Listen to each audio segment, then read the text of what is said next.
completed for DG Sanko the first State of Men's Health report. We presented this to Commissioner Dali last year in June, and last month I met with Mr. Edgar Tibbert at a presentation I gave at the European Parliament, and he very kindly invited me to join you to present my findings today. I think it's very important that men across Europe hear the data. It's got significance for every country, and certainly for Latvia. The report itself covers 34 countries. It has had 36 experts working on it, and it accounts for a significant report. It's a big report, and I think that it has a message that should be shared with everybody. One of the main messages that we have, if you can change to the second slide, the main message from the report is that there is a very high level of preventable premature morbidity and mortality in men, which will only be addressed by targeted activity across the lifespan. We've got to recognise the high level of premature death in our young men, and the majority of those deaths are preventable, but the only way we're going to prevent them is by action, by thinking through what are the issues for men and what can be done about it. Don't forget, I am very aware of the fact that there are real issues for women as well, but this is the first time we've ever had the opportunity to present the case, the picture for men, and what we're finding is it is very surprising. A lot of people are shocked by the data, and they didn't realise the data was there. So improvements in the physical and mental health of men are necessary to ensure the economic and social well-being of the entire European community. If you go on to the second slide, the third slide, which is that one, which is the life expectancy, you can see that the red is life expectancy for women, and the blue is life expectancy for men. And you can see that for life expectancy for women, there is relatively little difference between all the countries, but you see this big drop-off in life expectancy of countries that Lithuania. Can we go back to the previous slide? Can you just go back to the previous slide? That's it. Thank you. You can see the on this life expectancy, there's relatively low levels of life expectancy for men in Lithuania and Latvia, which is a particular concern. What we tend to find is in countries that have gone through massive social change, the life expectancy of women does not alter that much. It does alter, but it has a big impact on men. And we have to recognise that this picture is not just in Lithuania, Latvia, Estonia, but actually goes across Europe, but in different areas. If we can go on to the next slide, please, which is the map. That's it. You can see here these life expectancy figures in the graphs, and what we see is, in all countries, men have low life expectancy. No country can be complacent. Wherever there are difficult areas, we'll be finding men's life expectancy is drops dramatically. If we go on to the next slide, please. When you ask yourself, well, where are these differences in life expectancy coming? What you see when you look at the data, and this is, the first graph is looking at from birth up to 65, up to 64, that men are dying in greater numbers at every age, in quite significant numbers. You go on to the second graph, the next graph. If you go on to the next graph, you can see that increase, that difference is there right up until 70, and it's only after the age of 70 that more women are actually dying. So we have a significant issue with younger men. If we can go on to the next slide, please.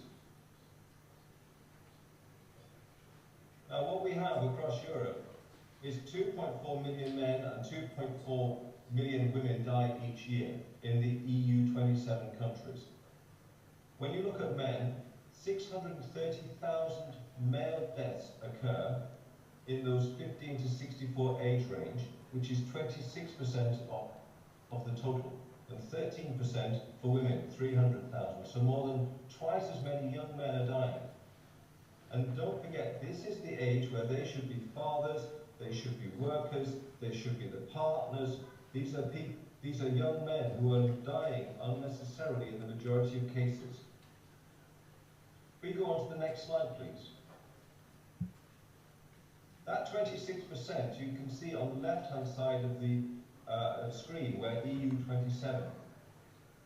Now, but this is the proportion of deaths. There's a percentage of all the deaths across that age range of 15 to 64. And what you can see is in Sweden and Italy, on the right-hand side, less than 18% of their male deaths occur in this age range. But if you come across to the left-hand side of the graph, you can see that for Lithuania and Latvia, you have over 40% of your male deaths occurring in that age range. 40% of male deaths are occurring in that 15 to 64 working age range, which is a particular concern to countries that are trying to grow and develop as thriving enterprises in this modern Europe. If we go on to the next slide,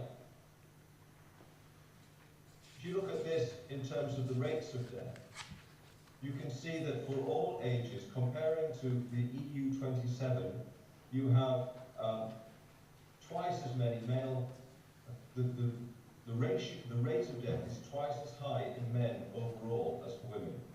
But when you look at the different age ranges, in that 15 to 44, you have over 3 times a higher rate of death in your young men as compared to Europe, where it's just under 2.3 times higher. And in that 45 to 64, you've got 2 3/4 times higher rate of death in your men, compared to just over twice as high. The significance of all this data is to show that men are not biologically programmed to die. They're not predestined to die. Something is happening which is making them. And we have to explore what that is. If we go on to the next slide, please. I'm sorry, this is a bit of a complicated slide, but on the left-hand side are all the main causes of death: genitourinary system deaths, digestive system deaths, and it's at different ages, and it's a rate ratio. So anything above the red line, anything above 1, means that more men are dying. And this is for EU 27. What you can see is that for nearly every cause of death, more men are dying. And when you look at the green, which is the 15 to 44 age range, you can see it's the young men that are coming out particularly badly. But even the 45 to 64 age range have difficulties. So it's not just the fact that men have cardiovascular disease, it's not just the fact that men have high rates of accidents. It's the fact that men develop and die from the majority of conditions that should affect men and women equally. If we go on to the next slide, please. What I've done here is I've graphed for Latvia the deaths in the 15 to 49 age range. And you can see different colours representing different causes. And you'll find quite a difference between the left-hand graph, which is men, and the right-hand graph, which is women. And you see for women, there is a relatively low level of death from those causes. But you see a steep increase in cancer deaths. But for men, on the left-hand side, you have high death rates from accidents, high death rates from suicide, and then you have very rapidly increasing number of deaths from heart disease, cancer, liver disease, and also a relatively high level of deaths from assault. I compared Latvia to the men in the EU 27 generally. And so you can see where you have the deaths from Latvia standing out as being very much higher from those deaths in the other countries. Now, what that means is that these young men, the way they're living their lives exposes them to higher rates of accidents. It exposes them to high levels of stress, which is causing the suicide. And it is also meaning that the way they're living their lives is increasing their risk tremendously of developing heart disease, cancers, liver disease, and assault. Apart from assault, those deaths from cancer and cardiovascular disease and liver disease are all associated with their lifestyles and with other factors. And we have to recognize the majority of those deaths could be prevented. If we go on to the next slide, please. So we have to ask ourselves, why do men have such health problems? And we can obviously recognize the social determinants of health as having a significant part in this. The way men live their lives, the social circumstances, has to have a big impact, because these men have not chosen to die young. This isn't a choice. These men in Latvia are the same men as in Sweden, but they have a far lower death rate, so therefore there must be something socially happening which is causing this difficulty. And we do have the social concepts of maleness, including risk-taking, but that's similar to men across the world. We have our biophysiological issues, and there's no doubt that there is something about our biology that makes us more vulnerable, but not that degree of vulnerability. There's an issue about usage and access to services, and this goes back to male socialization, about how men are socialized to look after their health, their bodies, and to recognize when they need help. There's a whole list of attitudes of issues around health professions and how they seek to support men with regard to their health. And there is a marked absence of any health initiatives that are focused onto young men, and yet we see they have particular problems that need sorting out. But we do know there are policies which influence men dramatically, which include their working conditions, their health and safety legislation, transport legislation, having access to paternity leave, to name but a few. To go on to the next slide, please. This is important for a number of reasons, morally and socially and economically, but there is another reason, and that is when you look at the Eurostat projections, you can see that on the left-hand graph we have 2010, and on the right-hand graph we have 2060. And it's projected that by 2060 we will have 32 million more men over the age of 65 in Europe, and 24 million less men between the age of 15 and 64. 24 million less men aged 15 to 64, working age men. That's across Europe as a whole. But when we look at the picture for individual countries, please go on to the next slide. You can see that that is not equally shared. Some countries, like my own, still manage to keep some growth. Iceland and Ireland have very positive growth. You can see on the Eastern European countries how low their numbers have got. Even Germany is projected to have a significant fall in its working age population. And if you look at the detail, if you go on to the next graph, please, the next slide, please, you can see here comparing men in Latvia with men in the EU 27 countries. In the 15 to 24 age range, you're estimating to have a 50% reduction in your young men, 15 to 24 as compared to about 15% reduction in the EU 27. In that age range, 25 to 49, you've got a 41% reduction in your male population compared to 18, 19% overall. But you have this big increase in older men. Big increase in older men. So I'm now going to go on to the next slide, which is a BMJ, British Medical Journal paper we wrote in response to our own report, saying that men need their own health strategy.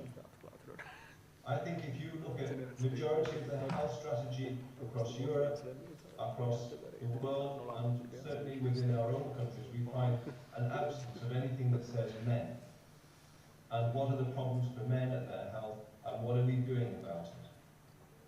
And so to go to the final slide, we say that we need, if we go to the final slide, in policy, practice and research, there's a pressing need to examine the problems with men's health and to tackle the underlying causes as well as the symptoms. This demands appropriate intersectoral and intergovernmental responses at both EU and national levels. It is great that you have this conference focused onto young men and women. Whatever you do to improve the health of young men will also improve the health of young women. But you have to look after your young men and women. You have to think about their work, their housing, their social circumstances. You have to think about what health messages they require and how to get those health messages to them. Because that is a resource that is going to take us forward throughout the rest of the 21st century. Thank you very much for allowing me to talk to you today. I greatly appreciate your honor. Thank you.